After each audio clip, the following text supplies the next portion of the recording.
Hello everyone. आज मैं जिस विषय को आपके सामने प्रस्तुत करने जा रहा हूं वह है प्राचीन भारत के ऐतिहासिक तथ्य। और पर्टिकुलरली मैंने इस तथ्य को जहां से उठाया है वो most of them are from the NCERTs. तो आप सोचेंगे कि हम तो एनसीईआरटी पढ़ते ही हैं, तो क्या मतलब है इन तथ्यों को देखने का। लेकिन एनसीईआरटी पढ़ने का मतलब क्या होता है? पतली सी बुक्स होती है ना, लेकिन एनसीईआरटी के हर एक शब्द क्वेश्चन बनते हैं, हर एक वाक्य से 2-3 क्वेश्चन बन जाते हैं। तो मैंने जो आइडियाज आपके सामने प्रस्तुत करने की कोशिश किया, उसका पर्पस केवल ये है कि आप जब पढ़ते हैं तो आप देखिए किस तरह के क्वेश्चन कैसे बनते हैं, क्या आप उसको सॉल्व कर सकते हैं। अगर नहीं कर सकते हैं तो आप इस चीजों को फॉलो करिए कि क्वेश्चन कहां से बनते हैं, उसके बारे में क्या क्या क्वेश्चन बन सकते हैं। एनसीईआरटी आपको एक बेस देता है कि आपको ये पढ़ना है। पढ़ने के बाद आपको ये देखना पड़ता है कि उससे रिलेटेड फैक्ट्स कहां पर है। जैसे हम किसी व्यक्ति के बारे में बात कर ले कि भाई ये फला है। जैसे आपने देखा कि कबीरदास जी हैं, तो कबीरदास जी हैं, ठीक है, कवि हैं। सूरदास जी कवि हैं। गोस्वामी तुलसीदास जी भी कवि है, रचयिता है। लेकिन तीनों को हम एक ही पल्ले पर नहीं नाप सकते हैं। क्यों? क्योंकि उनके अलग अलग भूमिकाएं हैं। उन्होंने अलग अलग तथ्यों को लेकर काव्य की रचना किया है। तो इसी तरीके से यहां पर हमको यह देखना है कि जो प्रश्न का है वो किस तरीके से एग्जामिनेशन में सेट किए जाते हैं, किस तरह से प्रश्न हमसे पूछे जा सकते हैं। तो आइए हम समय न बर्बाद करें, कुछ फैक्ट्स को हम देखते हैं क्या है। पहले मैंने लिखा है कि प्राग ऐतिहासिक प्री हिस्टोरिक पीरियड, इसको मैंने लिखा है कि प्रारंभ से लेकर के 3000 बीसी में बिफोर क्राइस्ट, ईसा पूर्व। इसके बारे में हमने क्या कहा है कि इसके पुरातात्विक साक्ष्य हैं। पुरातात्विक साक्ष्य क्या है? मतलब क्या है कि ये चीजें अवेलेबल है, लेकिन 3000 बीसी के पहले तक हम ये नहीं कह सकते कि ये कब हुआ, कैसे हुआ, क्यों हुआ। वो चीजें केवल एक एजम्पशन है। हम एक पीरियड बांध लेते हैं कि ये तो पूरा पाषाण रहा हो, ये नव पाषाण है, ये आधुनिक पाषाण है, एंड सो ऑन, इस तरह का। लेकिन फैक्ट को कोई आप पर्टिकुलर तरीके से प्रूव नहीं कर सकता है कि ये चीजें जो है, ये इंसिडेंट ठीक किसी समय हुआ है। एक हमारी इमेजिनेशन है। लेकिन हमने जो यहाँ पर भारतीय ऐतिहासिक तत्वों को उठाया है, तो इसमें हमने लिखा कि पुरातात्विक साक्ष्य, मतलब 3000 बीसी के जो चीजें हैं वो केवल हमें दिखाई पड़ती हैं। हम ये मान लेते हैं कि 3000 साल के पहले की ये चीजें रही होंगी। ठीक। अब दूसरा आता आद्य प्रोटो हिस्टोरिक पीरियड। इसको मैंने कहा है कि 3000 बीसी बिफोर क्राइस्ट, ईसा पूर्व से लेकर के 6000 BC, sorry 6000 BC before Christ. अब यहां से हमको इतिहास की क्रमबद्ध जानकारी मिलनी शुरू हो जाती है। इसीलिए मैंने क्या लिखा हुआ है कि इसके लिखित साक्ष्य भी मेरे पास हैं। लिखित साक्ष्य कैसे हैं? सिंध नदी घाटी की सभ्यता में अगर आप जाएंगे तो वहां पे चीजें लिखित मिलती हैं, लेकिन हम चूंकि उनको पढ़ नहीं पाए हैं, तो ये फैक्ट नहीं होता है कि वहां पर उन्होंने क्या कहा है, कैसे कहा है, क्या कहा है। लेकिन ये तो फैक्ट है कि they have written something about themselves. उन्होंने कुछ अपने बारे में कुछ लिखा हुआ है, माना कि हम नहीं पढ़ पाते। इट मीन्स कि वहां पर हमको रिटन एविडेंसेस मिल रहे हैं। That is why I have written here लिखित साक्ष्य, रिटन एविडेंस। कहां से मिल रहे हैं? सिंध नदी घाटी की सभ्यता, from the Indus culture. Okay, now third one is ऐतिहासिक हिस्टोरिकल फैक्ट्स। वो होता है उसका पीरियड मैंने कहां से लिखा है कि 600 बीसी से आगे, मतलब 600 ईसा पूर्व से लेकर के आगे। इसके लिए मैंने लिखा है कि दोनों साक्ष्य मिलते हैं। मतलब क्या है कि हमारे पास ऐसे एविडेंस मिलते हैं जहां पर कि हमको लिखित चीजें भी है, और उसको हम ये भी मान सकते हैं कि हमारे पास एक तिथि क्रम भी वहां से शुरू हो जाता है। ऐसा क्यों कहा जाता है? क्योंकि आपने देखा होगा कि महावीर जी का और महात्मा बुद्ध के काल से जो है हमें भारत के भौगोलिक स्थिति की कुछ जानकारी मिलनी शुरू हो जाती है, जहां पर कि हम देखते हैं कि षोडश महाजनपद का उल्लेख हमको मिलता है कि ये जो अखंड भारत जिसको हम कहते हैं कि भारत भूमि है, धरा है, ये 16 महाजनपद, जैसे कि आज हमारे पास राज्य है, हम इनको कहते हैं कि राज्य है, केंद्र शासित प्रदेश है, उसी तरीके से 16 राज्य जिसको उन्होंने महाजनपद कहा है, इसके रूप में भारत जो है वर्तमान भारत विभक्त था। ठीक, तो यहां से हमको दोनों तरह के साक्ष्य मिलने शुरू हो जाते हैं। अब आइए हम कहते हैं जेम्स प्रिंसेप, ये कौन है भाई? 1837 का हमने उल्लेख किया है। देखिए इनको, ये कौन थे? ये journal of the Asiatic society of Bengal के फाउंडर थे, ये उसके क्या हेड थे। इनका योगदान क्या रहा है? सबसे बड़ा योगदान इनका ये रहा है कि अशोक की जो भी चीज ब्राह्मी लिपि में लिखी हुई थी, अशोक के लाट का, उसको कोई इनके पहले कोई पढ़ नहीं पाया था। ये इंग्लैंड से आए थे, ये मूल रूप से जो है इंग्लैंड के जो टकसाल हमारे यहाँ थे, जहां पर कि वहां सिक्का बनाए जाते थे, उसी का देख रेख किया करते थे। लेकिन उनका एक बहुत ज्यादा इंटरेस्ट इसमें था, इसलिए इन्होंने को जो है इसका अध्यक्ष भी बना दिया गया। इन्होंने सबसे पहले ब्राह्मी लिपि को पढ़ा। ब्राह्मी लिपि में इन्होंने जब ये जाते थे, जितने भी शिलालेख थे अशोक के, बार बार हर जगह जा रहे थे, तो इन्होंने कैसे पढ़ा? इनको लगा कि एक जगह कुछ स्क्रिप्ट ऐसी है जो कि एक ही तरह की दिख रही है, एक ही तरह की दिख रही है। तो सबसे वो शब्द जो उन्होंने देखा, वो शब्द था दानम। दानम का तात्पर्य था दान, है ना। उसको पढ़ने के बाद पहले शुरू में ये भी कंफ्यूज हो गए कि एक्चुअली ये है क्या। तुमको लगा कि किसी श्रीलंकन नरेश का जो है ये ऑर्डर है जो कि इंडिया में हर जगह लगाया गया है, उनको कंफ्यूजन थोड़ा हो गया। लेकिन बाद में जब इंडिया के इंटरनल पार्ट्स में भी इस तरह के शिलालेख मिलने शुरू हो गए, तब उनको लगा कि नहीं, ये तो कोई इंडियन ही है। तब उन्होंने इन सब चीजों को कोरिलेट किया। कोरिलेट करने के बाद उनके सामने एक नाम आया शिलालेख पे, वो था देवानाम पियादासी।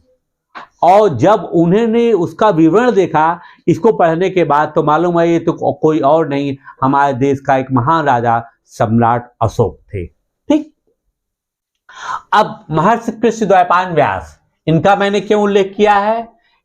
इनका उल्लेख ये किया है कि हमारे जो 4 वेद माने जाते हैं, माना कि 3 ही मूल वेद हैं, लेकिन हम 4 वेद की बातें करते हैं। हमने वेदों पर एक वीडियो बनाया, उसको आप देख सकते हैं। इसके संकलनकर्ता है, इसलिए इनका नाम विशेष रूप से यहां पर लिया गया है। वैवस्वत मनु, ये कौन है? ये माना जाता है कि मनु संहिता की कहानियां आपने सुना होगा। उसी क्रम में जो है ये माना जाता है कि हमारे देश के जो सर्वप्राचीन या सबसे पुराने राजा हैं, वो कौन थे? वो वैवस्वत मनु थे। अब कल्प सूत्र का मैंने उल्लेख क्यों किया है? जैन धर्म का जो प्रारंभिक इतिहास हमको कहीं से मिलता है, वो इसी साहित्यिक उससे मिलता है। इसीलिए कहते हैं ना कि देखिए हमको साहित्य और लिखित दोनों के साक्ष्य मिलने शुरू हो रहे हैं। कल्पसूत्र में क्या है? कल्पसूत्र में महावीर जैन के पहले की भी जो उनके तीर्थंकर है, उनका भी उल्लेख इसमें किया गया है। खरोष्ठी लिपि क्या होती है? खरोष्ठी लिपि क्या होती है? जैसे कि आपने देखा होगा दाएं से बाएं, जैसे उर्दू लिखी जाती है तो उर्दू ऐसे लिखी जाती है, ऐसे हिंदी हम लिखते हैं ऐसे, इंग्लिश हम ऐसे लिखते हैं। इसीलिए इसका उल्लेख हमने किया है कि किस क्वेश्चन आपसे पूछा जा सकता है कि किस तरीके से किया, दाएं से बाएं, बाएं से दाएं, तो आपको टिक करना होगा कि दाएं से बाएं, मतलब from right to left it is written there. Ashvalayana Grihya Sutra, इसका क्यों मैंने उल्लेख किया? इसलिए किया कि हमारा जो है महाकाव्य महाभारत का सर्वप्रथम उल्लेख इसी में आता है।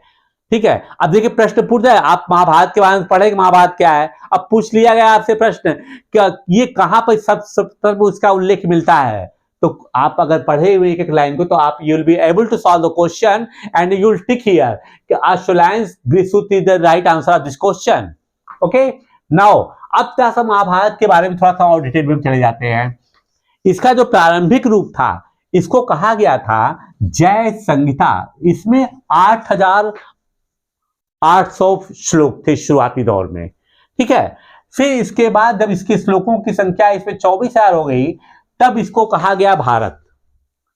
बाद में क्या हुआ, अंतिम रूप जो इसका हुआ है, जब इसको महाभारत कब कहा गया, सतशास्त्री भी कहा गया है, जब इसमें 1,00,000 श्लोक हो गए, तब इसका रूप बन करके आ गया Mahabharat. First one is Jaya Samhita, second one is Bharat, third is सतशास्त्री। मतलब कि क्या है, शत क्या होता है? सैकड़ा, एक 100,000, क्या ये यहाँ पे क्या पोजीशन क्या आ गया? 1,00,000 श्लोक। ठीक, अब आइए कुछ और फैक्ट्स को हम देखते हैं कि रेहला, हमने इसका उल्लेख क्यों कहा? ये जो हम मोरक्को का एक यात्री था इब्न बतूता, इनका नाम आपने इतिहास के पन्ने में जब कभी भी जाएंगे तो इसके बिना इतिहास अधूरा है। ये एक यात्री था मोरक्को का जो कि मोहम्मद बिन तुगलक के दरबार में आया था। इसने काफी प्रशंसा सुनी थी और इसको सम्मान भी दिया गया। सम्मान देने पर मोहम्मद बिन तुगलक ने इसको दिल्ली का काजी मतलब जज बना दिया। बाद में ये भी हुआ कि इसको सजा भी मिली क्योंकि काफी मतभेद पैदा हो गए थे, इसके बारे में तरह तरह की भ्रामक सूचनाएं फैला दी गई। खैर उसके बारे में हमको डिटेल में चर्चा नहीं करनी है। तो ये इसकी जो कृति है मतलब कि रेहला किसने लिखा है? इब्न बतूता ने लिखा है। वो कहाँ का रहने वाला था? मोरक्को का था। मोरक्को उत्तर अफ्रीका का था। ठीक, और ये मोहम्मद बिन तुगलक के दरबार में आया था, दिल्ली का काजी बना। अब देखिए कैसे कैसे प्रश्न बनते जा रहे। कई लाइन में रेहला हमने कहा किस भाषा में लिखा गया है? कोई पूछ रहा है टर्की में लिखा गया, उर्दू में लिखा गया, Sanskrit? No, it is written in Arabian language. तो इस तरीके से प्रश्न कई लाइन में देखिए कितने प्रश्न बनते जाते हैं। वो कहाँ का था? आप पहले बता दिए मोरक्को भी कहा था। He was from North Africa. फिर किसके दरबार में आया? हुआ था king of that time Mohammad bin Tughlaq. और उसको क्या अपॉइंट किया गया? He was appointed as a काजी ऑफ दिल्ली, मतलब जज of Delhi. Okay, now see okay, ये क्या है? This is a book written by Xuanzang. Xuanzang की यात्रा का विवरण है। ये यात्री जो है कब आया था? वेनसांग जो है हमारे हर्षवर्धन काल में आए थे और चाइना से आया था। इसको बुद्ध धर्म में बहुत ही ज्यादा रुचि थी और यहाँ पर आए। ये नालंदा विश्वविद्यालय में भी काफी दिनों तक रहे, बौद्ध धर्म ग्रंथों का इन्होंने अध्ययन किया, सब कुछ किया। और इसके बाद इन्होंने यहाँ से काफी स्क्रिप्ट लेके चाइना गए थे और इन्होंने भारत में मतलब बौद्ध धर्म के बारे में तो लिखा ही लिखा। अपनी यात्रा में जितने साल ये रहे भारत की संस्कृत का भी इन्होंने अध्ययन किया। संस्कृत मतलब नॉट लैंग्वेज, भारत के कल्चर का भी इन्होंने अध्ययन किया। और उसके बाद जो कुछ भी इन्होंने वॉट एवर ही एक्सपीरियंस उन्होंने लिखा। और यही फैक्ट है कि उन्होंने जो समझा उसको लिखा भी। और फॉरेनर जो भी लिखते हैं ऑलमोस्ट आप देखेंगे उसमें डिस्क्रिप्शन नहीं पाएंगे, डिस्पैरिटी नहीं पाएंगे। उसका रीजन क्या है? कारण क्या है? जैसे कि हमारे देश का राजा है और उसका जो कवि है तो वो कवि निश्चित रूप से उसकी प्रशंसा लिखेगा, है ना। आज भी क्या होता है, चाटुकारिता का जमाना है। प्रधानमंत्री बनाए तो उनके मंत्री कहेंगे हमारे प्रधानमंत्री बहुत अच्छे हैं, मुख्यमंत्री तो उनके मंत्री कहेंगे। लेकिन जो बाहरी आदमी है वो जो चित्रण करेगा, नो डाउट कि वो बहुत ही काफी करीब अच्छा होगा और एक्यूरेसी के करीब होगा। हाँ, गलतियां उससे कहां पर हो सकती हैं? गलतियां वहां पर हो सकती है जहां पर कि लैंग्वेज डिफरेंस की वजह से काफी चीजों को अगर वो नहीं समझ पाता है तो। लेकिन वेनसांग तो इतना विद्वान था कि ये काफी दिनों रहा यहाँ पर। इसने भारतीय संस्कृत, भारतीय भाषाओं का अध्ययन करने के बाद ही बौद्ध संस्कृत का अध्ययन किया। ठीक, अब आती है किताब उल हिंद। इसका दूसरा नाम है तहकीक हिंद, जो कि अरबी भाषा में लिखा गया। That means the history of India. Okay, Bharat का इतिहास। ये बहुत ही प्रसिद्ध किताब है, वेरी फेमस बुक। दोनों का नाम एक, किताब उल हिंद, तहकीक हिंद, अरबी भाषा में लिखा गया है। ठीक है, इसका मतलब क्या? हिंदी में भारत का इतिहास, मतलब हिंदुस्तान का इतिहास। ठीक, इसको लिखने वाला कौन था? अबू रेहान मोहम्मद अल-बरूनी। अक्सर क्वेश्चन में केवल अल-बरूनी का नाम आ जाता है। अल-बरूनी का कौन था ये लोग लिख देते हैं। लेकिन अगर कभी आपसे पूछे कि अल-बरूनी का पूरा नाम क्या था तो वो था अबू रेहान मोहम्मद अहमद अल-बरूनी। ये था कौन? एक्चुअली क्या है कि आप ख्वारिज़्म में देख रहे हैं, जो हमारा आज के समय में उज्बेकिस्तान है, ये जगह वहीं पर है ये। ठीक, यहाँ पर मोहम्मद गजनवी ने कहा जाता है 1017 में इसने वहां पर अटैक किया। अटैक करने के बाद जब इसने वहां पर देखा कि इनके से काफी विद्वान थे, उनको अपने साथ ले गया। कई लोग कहते हैं कि बंदी बना दिया था, क्या है, लेकिन हिस्टोरियन इसके बारे में एक मत देते हैं। लेकिन ये मान कर चलिए कि ख्वारिज़्म के जब अटैक किया था उसी समय इसकी मुलाकात जो है, अल-बरूनी की मुलाकात मोहम्मद गजनवी से हुई थी। अब मोहम्मद गजनवी अपने साथ ले गया क्योंकि विद्वान था ये, वो विद्वता को इज्जत देता था। और उसी ने जो किताब लिखा है उसका नाम है तहकीक हिंद। या अब ये क्वेश्चन तक किस भाषा में लिखा? अरबी। इसी का दूसरा नाम ये है और इसको भारत का इतिहास कहते हैं। फिर आता है एक मार्को पोलो। कौन है Marco Polo? He was a traveller from the Venice, Italy. ये भारत में 2 बार आया था, ठीक है ना। तो इसने जो बुक लिखा है वो, उस बुक का नाम है the book of sir Marco Polo. उसे क्वेश्चन, इसने जो पांड किंगडम है, पांड्य राजा, उनका काफी उसने उल्लेख किया है और काफी प्रशंसा भी किया है। पर्टिकुलरली जो है, जब ये देखिए विजिट किया है इसने, अब विजिट किसके काल में किया पांड्य राजा, ये था जटावर्मन सुंदरपाण्ड्य। और इसकी सबसे अब जो प्रश्न पूछता है किसके कार्यकाल में आया था, किसकी उसने बारे में लिखा है, कौन सा पांड्य राजा, तो आपने पढ़ लिया, लेकिन वो पांड्य राजा था कौन, ये प्रश्न पूछ जाए कैसे लिख पाएंगे, तब आप लिख पाएंगे कितने बार वो इंडिया विजिट किया, 2 टाइम्स विजिट किया, that you have to see here. Okay now, फिर इसके बाद है ये वारंगल के जो राजकुमारी थे रुद्रमा देवी का इसने बहुत ही तारीफ किया है, ठीक है। ये तेलंगाना के पास का एरिया है, इसने इनकी बहुत ही प्रशंसा किया है, कहा कि ये बहुत ही अच्छी शासका टाइप की थी। अब आता है शुंग वंश का इतिहास। पतंजलि के महाभाष्य का हमने उल्लेख किया है। इससे पूछा जा सकता है कि एक्चुअली इसमें किस राजवंश का उल्लेख किया गया है पतंजलि के महाभाष्य में, या इनमें से कौन सा जो है महाकाव्य शुंग वंश से संबंधित है, तो वो कौन होगा, वह है पतंजलि का महाभाष्य। इसने और किसी भी शासक का वर्णन नहीं किया है।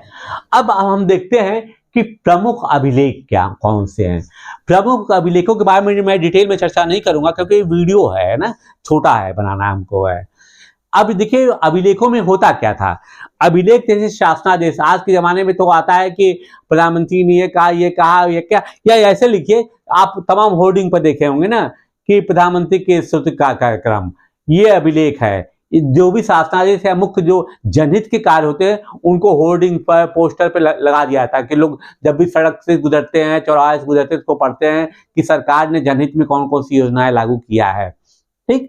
तो उसी तरीके से उस जमाने में अभिलेख होते थे, क्योंकि अभिलेखों में क्या होता था कि पत्थरों के बीच में कटिंग, उस पर पेंटिंग नहीं की जाती थी, पत्थरों पर इंग्रेविंग की जाती थी। बड़े बड़े पत्थर होते थे, उनको काट काट के वो कभी मिट सकते थे बरसात से, न उनके ऊपर बरसात का प्रभाव होना था, न गर्मी का प्रभाव होना था, जब वो पत्थरों के अंदर जो है इंग्रेविंग करके किया गया था।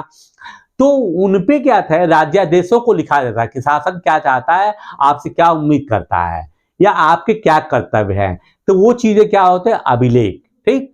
तो अलग अलग राजाओं ने अपने अपने हिसाब से नए नए घोषणाएं किया था, या जनता के हित में नई नई घोषणाएं जो करते थे, तो उनमें हम देखते हैं कि कौन कौन से मुख्य है और किस राजा से संबंधित है, क्योंकि प्रश्न पूछा था। आ जाएगा कुछ मैच द फॉलोइंग, या होता है ना कि सुमेलित कीजिए, तो आपको जब ये मालूम होगा कि यार किस राजा का अभिलेख है, तो अभी तक मैं इतना बता रहा हूं कि किसका अभिलेख है, लेकिन डिटेल में आपको ये भी पढ़ना पड़ेगा कि इस अभिलेख में पर्टिकुलर उसने किन बातों को कहा है। अभिलेख मतलब नहीं कि अभिलेख रिलेटेड टू व्हाट, आपको देखना है कि what he that king wanted to say through this inscription. Okay, Hathigumpha बहुत ही फेमस है, कलिंग नरेश खारवेल का था। एहोल अभिलेख पुलकेशिन III। नासिक अभिलेख गौतमी बलश्री। जूनागढ़, बहुत सब all these are very important, ठीक है। जूनागढ़ रुद्रदामन। प्रयाग स्तंभ समुद्रगुप्त। मंदसौर मालवा नरेश यशोवर्मन। ग्वालियर प्रतिहार नरेश भोज। देवपाड़ा विजय सेन जो कि बंगाल के शासक थे। भित्री एवं जूनागढ़ स्कंदगुप्त, ठीक है। ये बहुत ही इंपॉर्टेंट अभिलेख हैं और आपको थोड़ा डिटेल में भी इसकी जानकारी करनी पड़ेगी। माना कि हमने वीडियो में इनका उल्लेख कर दिया, लेकिन आप जब भी पढ़ेंगे अब आपको देखना पड़ेगा कि हाथी गुफा में एक्चुअली कलिंग नरेश खारवेल ने क्या कहा था, एहोल में पुलकेशिन III ने क्या कहा है, ठीक। ये जब आप पढ़े रहेंगे तो आप किसी भी कंपटीशन को easily you can beat any competition. Okay, now comes, अब कुछ यात्रियों का हम जिक्र कर लेते हैं। फाहियान, इसका पीरियड था when he visited India, the period was 390 to 414, ठीक है, एडी। ये प्रथम चीनी यात्री था। अब देखिए यहाँ पर हमने क्यों ऐसा लिखा, अब आपको क्वेश्चन एक क्रोनोलॉजी आ जाएगी कि चीनी यात्री तो आपको पता है, कईयों के नाम आ जाएंगे, किसिंग आए, फाहियान आए, वेनसांग आए, क्रोनिक पहले कौन आए बाद में कौन आए, अगर ये आपको मालूम होगा तो इसके लिए आपको ये पीरियड आपको हमेशा याद करना पड़ेगा। प्रथम चीनी यात्री ये कहां पर विजिट किया था, चंद्रगुप्त II जिसको विक्रमादित्य की टाइटल मिली थी, इनके दरबार में आया था। और इसका इंपॉर्टेंस क्या है, सबसे बड़ी चीज से बताया कि जैसे आजकल हम रुपए से काम करते हैं ना कि इतना रुपया दे सामान मिल गया। इसने कहा है कि उसके जमाने में कौड़ियां, पहले आदमी कहते 2 कौड़ी का भी आदमी नहीं है, ये कौड़ी वर्ष संभवतः वहीं से आया था। कौड़ी करेंसी टाइप की चीज थी जिससे कि बार्टर सिस्टम था। हम आपको बताएं कि बहुत पुरानी बातें नहीं, 40-50 साल पहले भी हमारे देश में क्या होता था कि जैसे हाट लगता था, बाजार लगते थे 50-60 साल, अभी गांव में भी, तो वहां पर क्या होता है कि मान लीजिए आपने इतना गेहूं दे दिया, आपको चावल धोती की जरूरत तो आप धोती लेकर चले गए, आप क्या है आप इतना तेल लाए, तेल दे दिया, उसके बदले चावल लेकर चले गए, बार्टर सिस्टम, एक्सचेंज।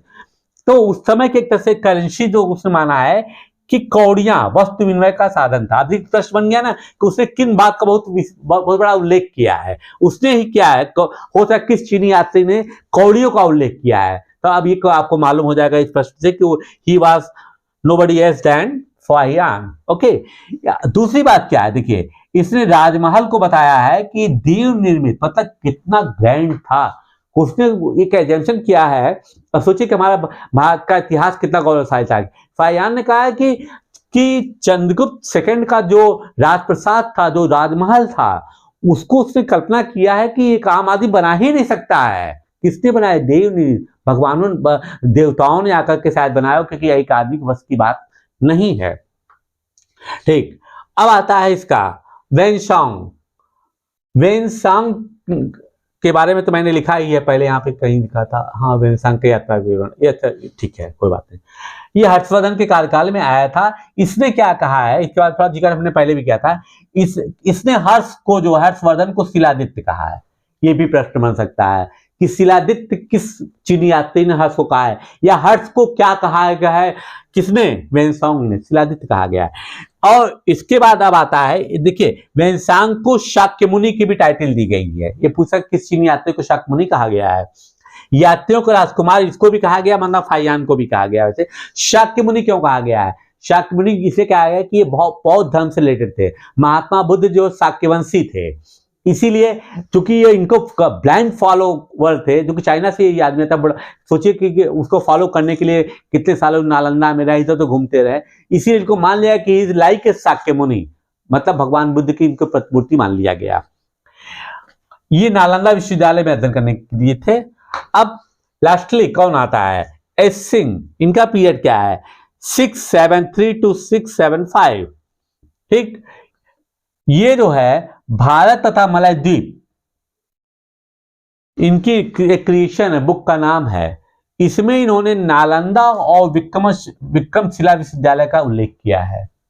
ठीक है, माना कि इनका पीरियड और भी है, लेकिन मेन पीरियड में की बात यही आती है। तो अब आपने देखा होगा कि हमने इसी में कितने प्रश्न बन जाते हैं किसी भी कॉम्पिटिटिव एग्जामिनेशन के लिए। तो मैं एनसीईआरटी के बेस को यहां से मैंने स्टार्ट किया है, फर्दर मैं आगे भी बढ़ता जाऊंगा। माना कि मैं कुछ आपको ऑनलाइन क्लासेस, जिससे कि मैं बुक्स की एक सैसेज स्टडी करवाते जाऊंगा आपसे, लेकिन क्वेश्चन आपको कैसे मिलेंगे? क्वेश्चन आपको इसी तरीके से लाइन्स में मिलते जाएंगे, और अगर आपने इस तरीके से फॉलो किया तो आपको कोई भी कंपटीशन बीट करने में कोई भी परेशानी का अनुभव नहीं होगा। ये मैं आपको आशा नहीं वरन पूरा विश्वास से कह रहा हूँ, और विश्वास दिलाता हूँ कि आप इस क्रम में चलिए और इसके मूल को पकड़िए कि what I meant to see here. हमने केवल आपको क्वेश्चन याद करवाने की बात नहीं किया है कि these are the objective question और आप इसको रट लीजिए और you will qualify any competition. No, not at all. हमारे कहने को बताए this sort of questions are asked in competition, और वो कैसे पैटर्न पे बनते, कैसे ट्रेंड पे क्वेश्चन निकाले जाते हैं, that you have to see here. Okay, हम उम्मीद करते हैं कि हम अपने जो बातों को कहना चाहते थे उसको हमने संक्षेप में आपको समझा दिया है। अगले वीडियो में इसी क्रम में हम आगे बढ़ेंगे। Till then, bye bye.